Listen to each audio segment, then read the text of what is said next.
Mhm.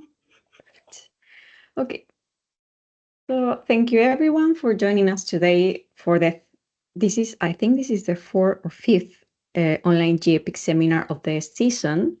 And I would like to offer just a quick summary of the GEPIC project, which sets the context for the seminar series. So the Gender Empowerment Through Politics in the Classroom GEPIC is a 3-year program sponsored by the European Commission and implemented in 6 European countries: Belgium, Czech Republic, Denmark, Germany, Spain, and the UK.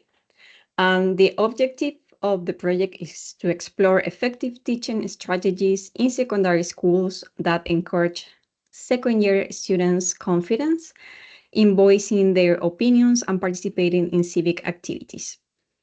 This initiative particularly focuses on empowering young girls at the beginning of their secondary education, helping them to strengthen their confidence in their own voices and viewpoints.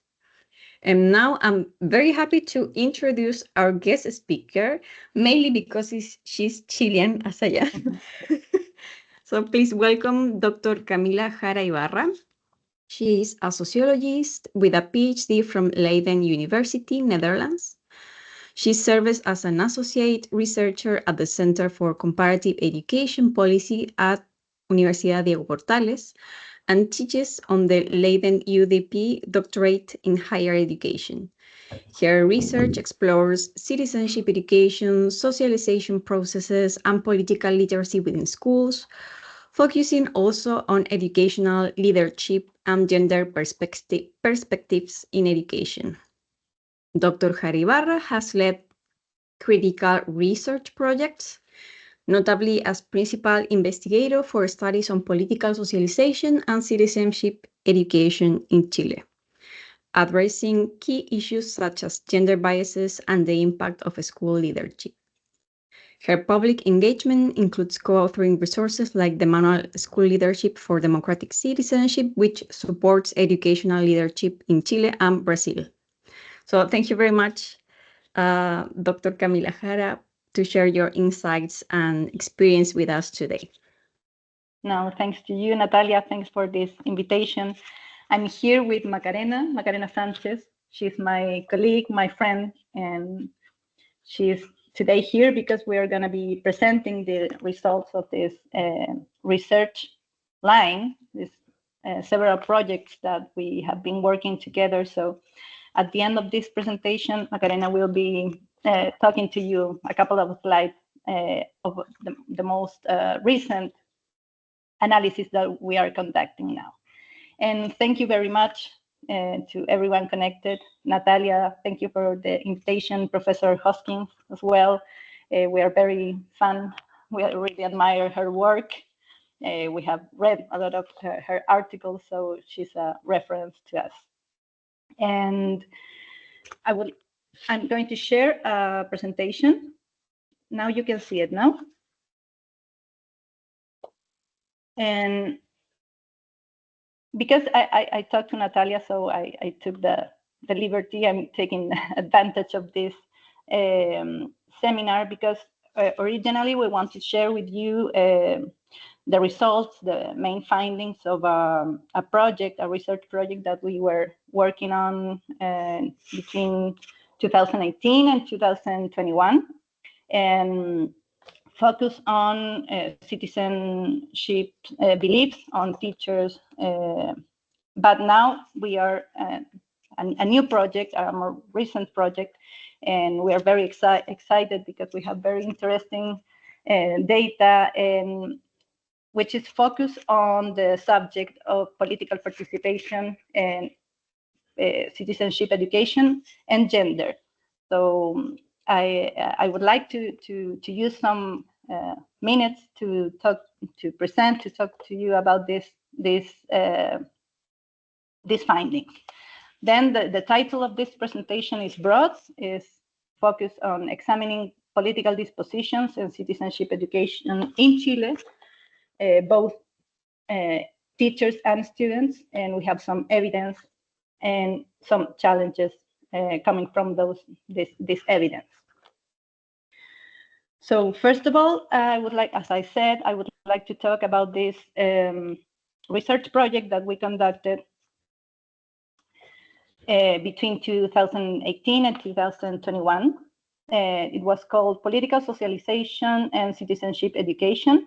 And then in that project, we examined the role of family and school in this political socialization. And the context of that project was that over the last 2 decades, civic and citizenship education was at the center of attention in Chile's political system and the educational policy-making circles. This considering drop in both the public trust in political institutions and the electoral participation of new generations.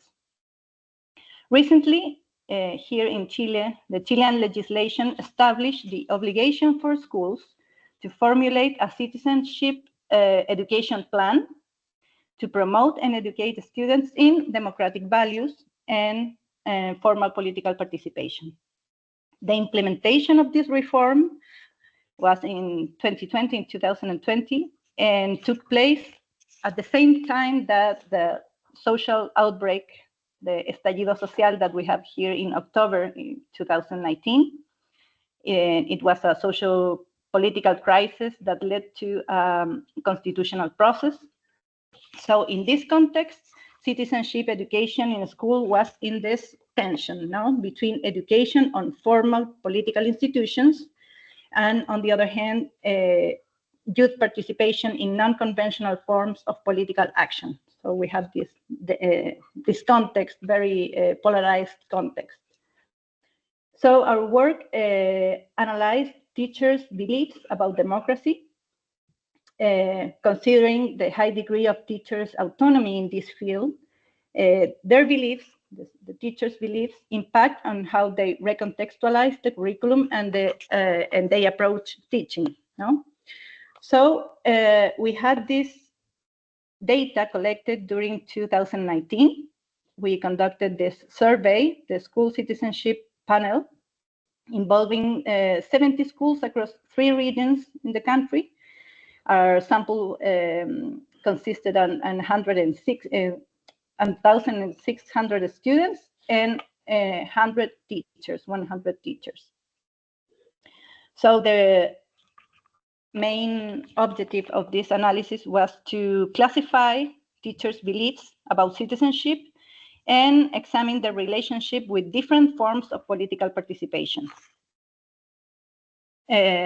We also show how these beliefs connect with the context of social mobilization and political distrust, emphasizing the relevance in shaping future citizenship, future generations of citizens. And there you have a code to access this article. It was a paper published in 2022.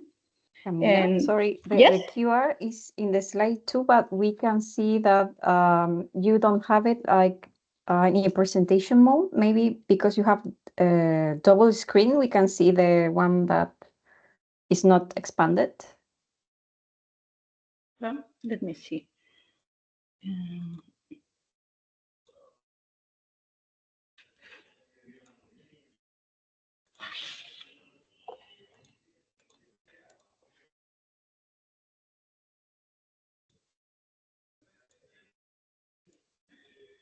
Now you can see it or not?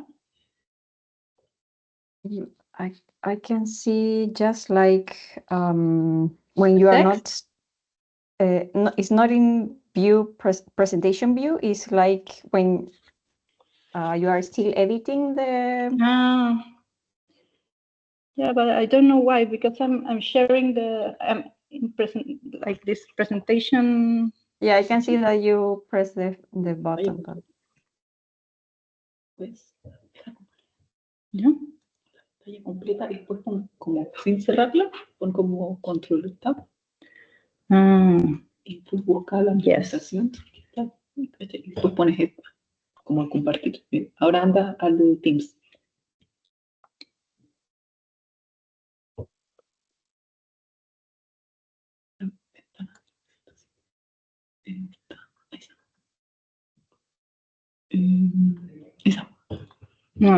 Okay.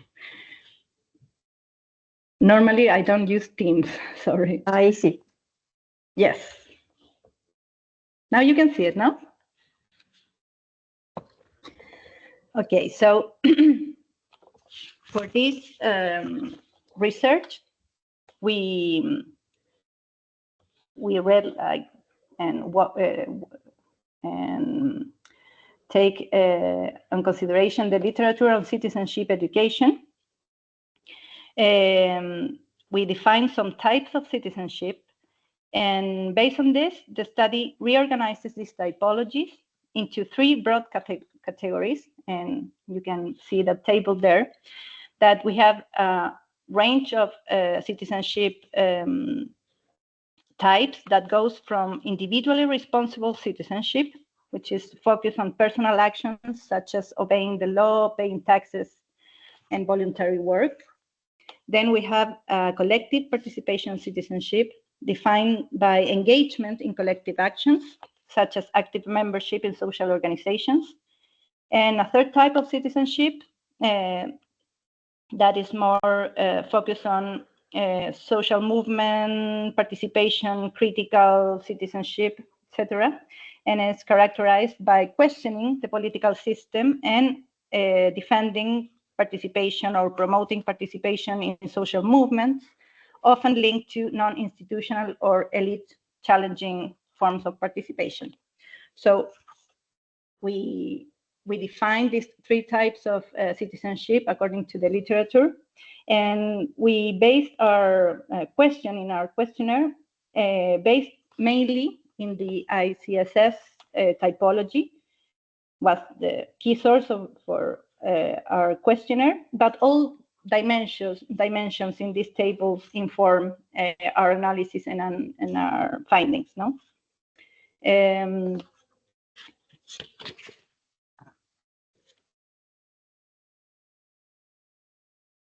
So the main findings of our analysis are that teachers value multiple forms of citizenship equally. We have, again, this sample of 100 teachers.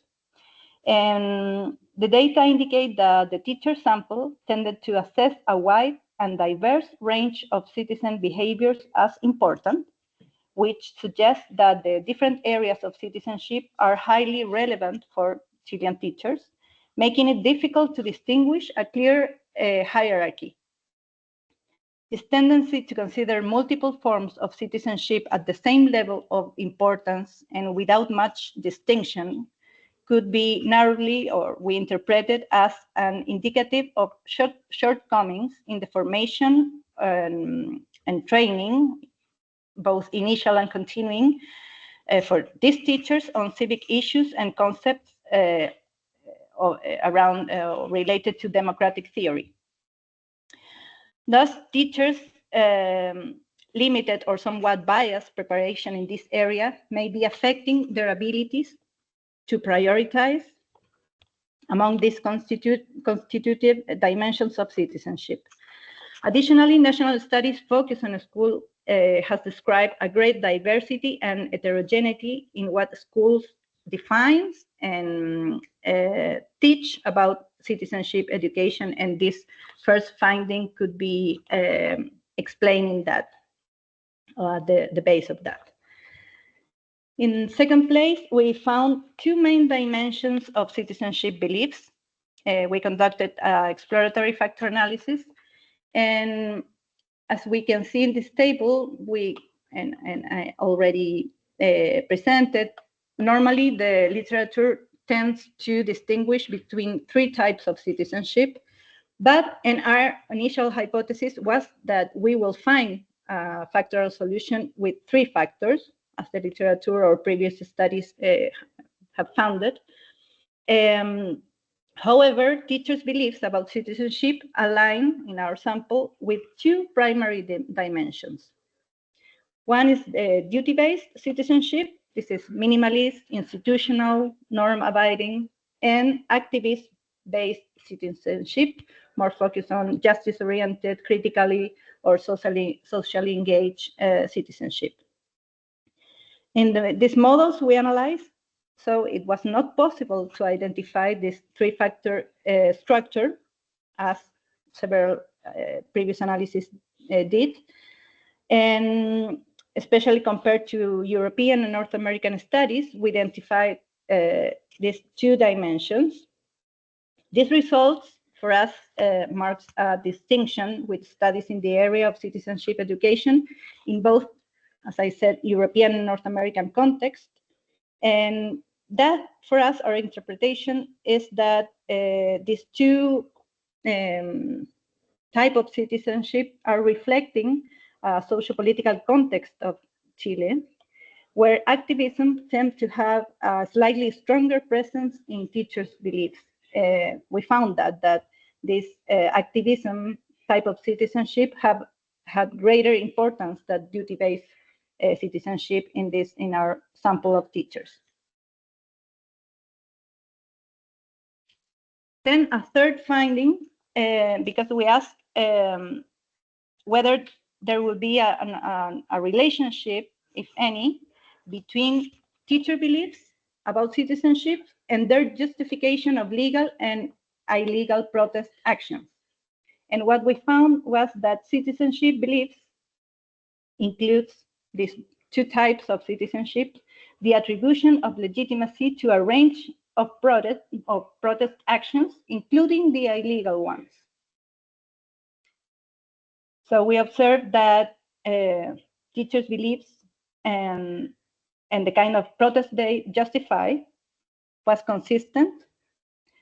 Those who have high scores in the dimension associated with duties tend to justify less most of the protest actions, both legal and illegal. On the other hand, activist-based teachers are more likely to support protests such as strikes and street blockades, but do not necessarily justify illegal actions such as school takeovers and graffiti wall. Graffiti wall. So finally, we see, or we can interpret these findings as a constant tension between teachers' roles as citizens and educators. We think that future research should examine how these beliefs influence their teaching practices and curriculum choices. Is something that we couldn't. Our analysis was out of this scope, but we further research is needed. And the study highlights the need also to replicate the research with a larger sample. It was only 100 teachers, so we need to get replicate this analysis in larger samples and to strengthen their teacher training in civic education to address current democratic challenges. So this is the highlights of this article, of this project. But as I said at the beginning, we had this data, we had this data set, and during the course of that research, we witnessed the emergence of a large-scale and very impactful feminist mobilizations starting in 2018. So in this context, with my colleague Macarena, we realized that we should take advantage of this data and go further analyzing gender differences in beliefs and forms of participation. So considering that we had this representative sample of students and a sample of teachers, we decided to analyze this data to examine possible gender gaps and differences in these results.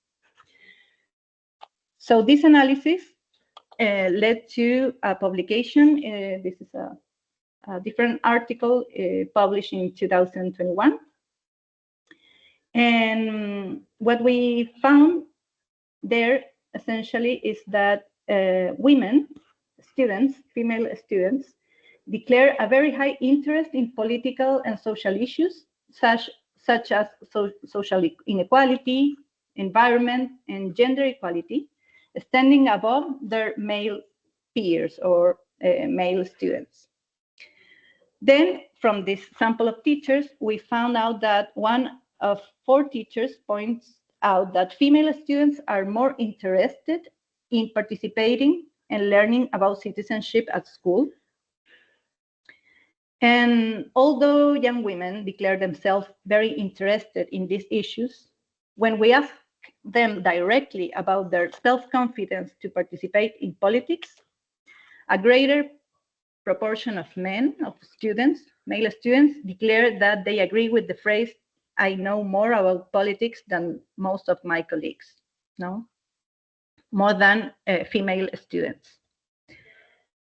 So considering the fact that there was a gender gap favoring women in all the items we analyzed, except for this item of self-confidence in participating in politics, we aim to deepen our analysis in political dispositions from a gender perspective. And that's why we wanted to show you these results. I think it's very appropriate for the topics of this seminar. And we also are very excited about these results. So this research project, we conducted this project from 2022, and we are now in March, we were ending this project. So this is very recent data. And the aim of this analysis is, or this survey, was to recognize and characterize differences, gaps, and gender biases in political and citizen dispositions. Specifically, we analyze authoritarian attitudes, political efficacy, and political ambition for students from different schools in the metropolitan region in Chile. There you have the sample. It was 800 students, and it's a representative study of the metropolitan region, and it was conducted for students that are in the last 2 years of secondary education. This is like 16 to 18 years old. So what did we find?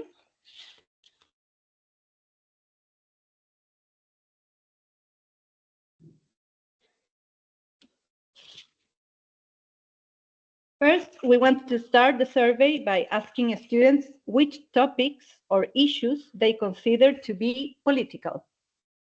This question was not only intended to analyze potential gender differences in these perceptions, which do exist, but also to address a key finding from previous studies. When politics is defined in broad and abstract terms, women tend to feel less identified, whereas they engage more when politics is framed in more concrete events. So we started our questionnaire with this question.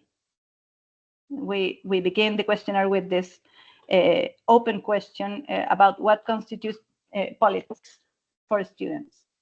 So the results show that although there is a dominant tendency to define political issues as those related to the organization of the state, election of authorities, etc., when we analyze the responses by gender, topics traditionally considered part of the private sphere are more likely to be understood as political by female students than by their male peers.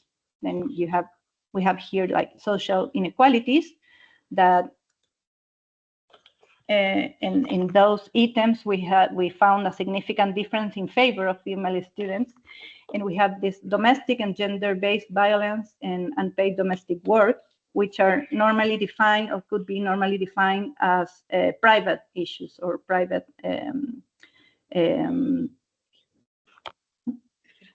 spheres. Then this was the first question, and we found this interesting results. Then we included a scale that measures submission to establish. We found this scale to measure authoritarian attitudes, and it measures attitudes of authoritarian submission. This is the blind tendency to believe and support established authorities. Conventionalism, the preference for the traditions and norms that support the authorities, and authoritarian aggression, support for violence or aggression against those who attack the norm or authority. This is a classic scale that we adapted. And we found that among these 3 dimensions, female students show lower levels of conventionalism and aggression, authoritarian aggression, than male students. But on the other hand, young women have a greater tendency towards authoritarian submission. Is this figure we have here?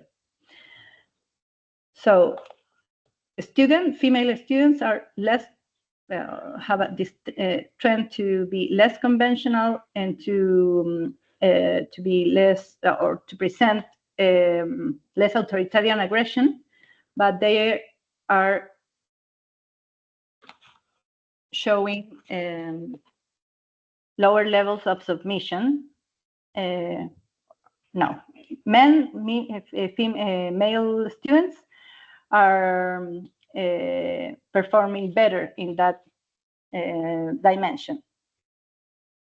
So this is a very interesting finding and probably reflects the phenomenon of cultural transformation in which new generations of women are adopting and identifying with more progressive values.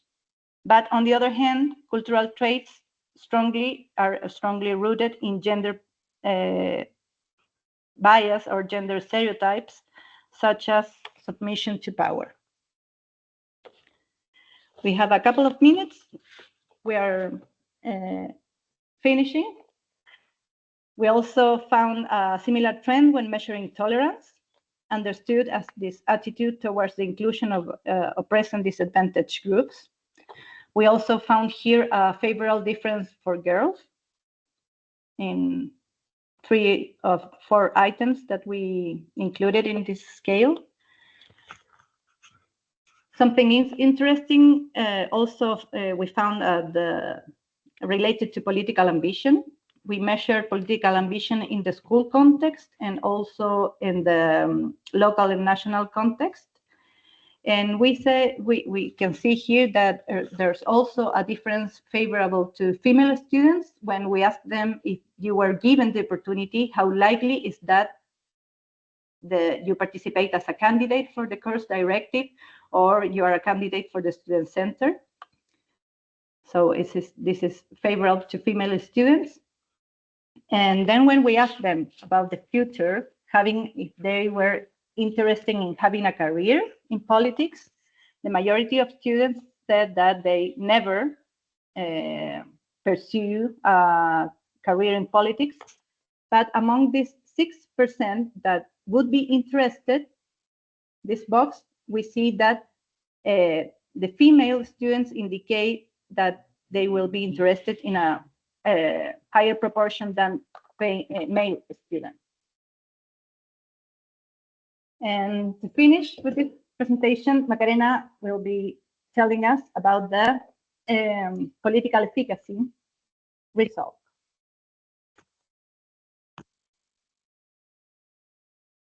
Hi. Thank you. Camila invited me to show you our most recent analysis with this data. We also included 2 scales to measure political efficacy. One is the one currently at the screen, which is the more classical political efficacy, which is directed to participation in the country's political system at the national and the local level. But we also include another scale that measures political efficacy at the school level, as the confidence to carry out citizenship participation activities at the school context. A relevant finding is that we found no gender gap in any of these scales. We found no overall gender gap, but in 2 items at the school level, we found that girls outperformed boys, and both of those items were related to political ambition and leadership in the school context. which are present yourself as candidate. And the second one is organize a group of students to generate changes in your school. So what we wanted to show you is that we are currently adjusting multi-level regression models. We was using political efficacy as the dependent variables. We fitted 4 multi-level linear regression models. We use multi-level regression, although the school isn't explaining a significant portion of the variance, but we still opted to use a multi-level regression, not a simple linear regression model. Well, in the 2 graphs, you can see all the scales are standardized using 0 as the mean. As control variables, we used the one that down there, gender, number of books at home, which is like a proxy for socioeconomic status. School administration, if the school is public or private, and a scale for academic self-esteem, and a scale for academic efficacy, affinity with citizen subject, and frequency of classroom discussion and frequency of moving chairs to accommodate classroom discussion. So we explore interaction with different classroom activities, interaction with gender and classroom activities, and we found 2 significant effects, 2 significant interaction effects. One is the one at the left of the screen, which is the frequency of classroom discussion of political or social issues. And the second one is the graph at the right, which is an interaction with gender and moving chairs to accommodate classroom discussion. As the both graphs shows a similar tendency, there is a different effect, even with a different direction, for boys and for girls. For boys, there's a clear positive effect on both classroom practices in political efficacy. And on the contrary, for girls, the effect is negative. So in context where these practices are more frequent, in classroom where these practices are more frequent, there is less political efficacy for girls. Although the slopes in both cases are like in different directions, the slope for girls is much more flat than the slope for boys. These 2 models use political efficacy, the first scale at national and local level, like the classical political efficacy. But we also saw a very similar pattern, just the next slide, if we use political efficacy at the school level. The difference is that we found no significant effects in both of classroom practice. We only found a significant interaction effect of the the act of moving chairs to accommodate classroom discussion. Well, here the slope is almost flat for girls, but for boys is much steeper in a positive way. We're still working in adjusting these models, and an important problem or limitation, you can see it on the graph, is that most of our sample does not practice this activity like very frequent, monthly or weekly. So the confidence interval for such categories, the one that are at the right of the graph, is larger because of the limited sample size in those schools. Still, we found that in contexts where these activities, discussion and moving chairs, are less frequent, less than monthly, occasional, or almost never, all of the models show that there is a positive and significant gap in political efficacy that favors girls. Girls have higher level in political efficacy. While in contexts where these practices are more frequent, boys tend to develop their political efficacy in a way that gives them an advantage over girls. So that's our current work. We're still adjusting this model, but we are very excited with these results. So more than conclusions, we have these preliminary conclusions that are more like questions for you, and that because we have talked a lot. So maybe we can open now the conversation, and if you have any questions or comments, we can discuss it now. So this is our data and our results. Thank you very much. Thank you. Thank you very much, Camila. I will stop the recording. So